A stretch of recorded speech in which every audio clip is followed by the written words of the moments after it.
Assalamualaikum warahmatullahi wabarakatuh.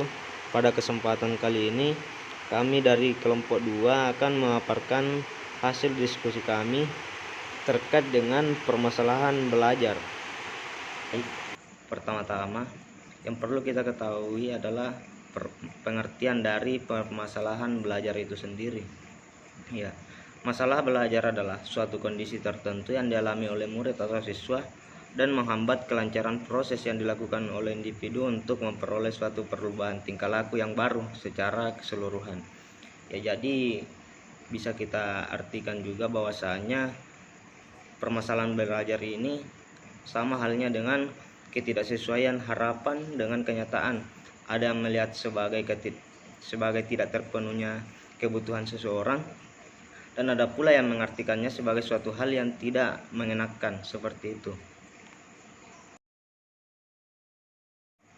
Ya, selanjutnya dalam permasalahan belajar terdapat beberapa jenis-jenis permasalahan belajar yang dialami oleh siswa. Ya, contohnya yaitu menurut literatur yang kami dapatkan, menurut Prayai dan kawan-kawan, ada beberapa masalah belajar yang didapatkan dalam penelitiannya. Yang pertama itu masalah yang berkaitan dengan siswa. Jadi masalah ini berkaitan dengan hasil belajar siswa yang kadang tidak sesuai dengan target capaian pembelajaran. Jadi siswa ini cenderung diam dan malu untuk bertanya, serta kadang kurang antusias dalam mengerjakan tugas, dan kadang juga mengantuk di dalam kelas.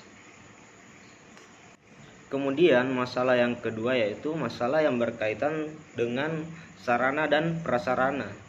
Ya, jadi sarana dan prasarana yang dimaksud di sini bukan hanya tentang kondisi kelas seperti kursi yang kurang baik, meja kurang baik, serta ruang kelas yang kurang memadai.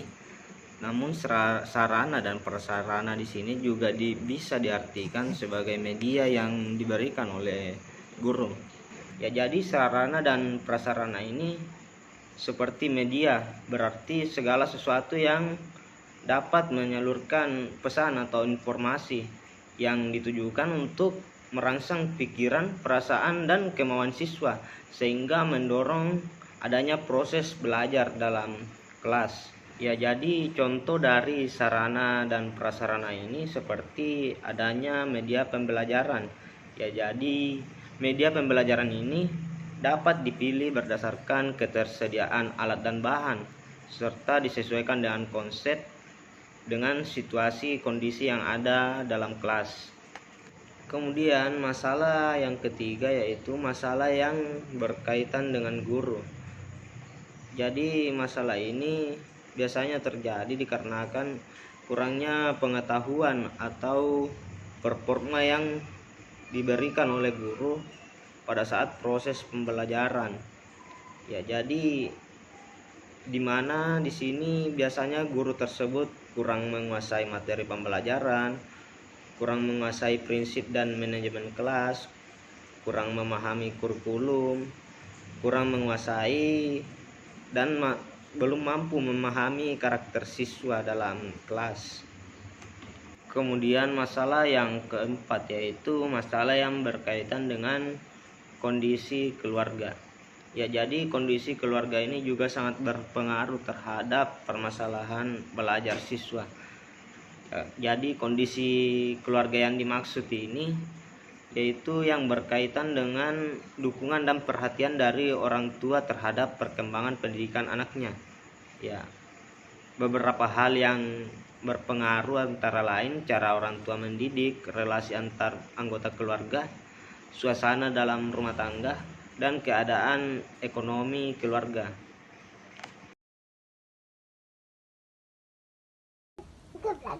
Selanjutnya yaitu faktor-faktor penyebab masalah belajar.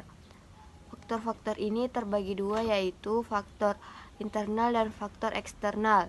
Faktor internal merupakan faktor yang berasal dari diri siswa, meliputi yang pertama itu gangguan secara fisik seperti kurang berfungsinya organ-organ tubuh, alat bicara, gangguan panca indera, cacat tubuh, serta penyakit menahun seperti asma, alergi, dan sebagainya. Yang kedua yaitu ketidakseimbangan mental atau adanya gangguan dalam fungsi mental seperti kemampuan mental kurang, taraf kecerdasan kurang. Yang ketiga itu faktor kelemahan emosional seperti merasa tidak aman, kurang bisa menyelesaikan diri, tercekam, rasa takut, kebencian, serta ketidakmatangan emosi. Yang keempat yaitu kelemahan yang disebabkan oleh kebiasaan dan sikap yang salah, tidak teratur dalam belajar, kurang berminat pada pembelajaran sekolah, malas, sering datang terlambat ke sekolah, serta sering bolos dan sering tidak mengikuti pelajaran, terlalu banyak bermain atau kegiatan yang tidak mendukung keberhasilan belajar. Faktor penyebab masalah belajar yang kedua yaitu faktor eksternal atau faktor yang berasal dari luar diri siswa. Faktor ini meliputi sekolah. Sekolah antara lain yaitu sifat kurikulum yang kurang fleksibel, beban belajar yang terlalu berat, metode mengajar yang kurang memadai, dan kurangnya alat dan sumber belajar. Yang kedua itu keluarga atau rumah, antara lain keluarga yang kurang harmonis, keluarga yang retak, kurangnya perhatian orang tua terhadap kegiatan belajar anak, dan kondisi ekonomi yang kekurangan. Yang ketiga itu masyarakat, antara lain adat dan kebiasaan masyarakat yang kurang mendukung kegiatan belajar di sekolah, dan teman sebaya yang memiliki perilaku yang kurang baik. Upaya-upaya yang dapat dilakukan untuk mengatasi masalah pembelajaran tersebut yaitu yang pertama, guru dapat mengetahui dan memahami kondisi dan perbedaan setiap siswanya. Yang kedua yaitu guru dapat memetakan kondisi dan keadaan siswa berdasarkan karakteristiknya, kemampuannya maupun gaya belajarnya.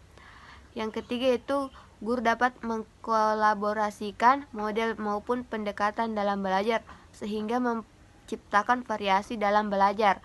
Yang keempat yaitu guru dapat memahami kondisi psikologis anak dalam belajar sehingga terjadi balance dalam setiap proses mengajar.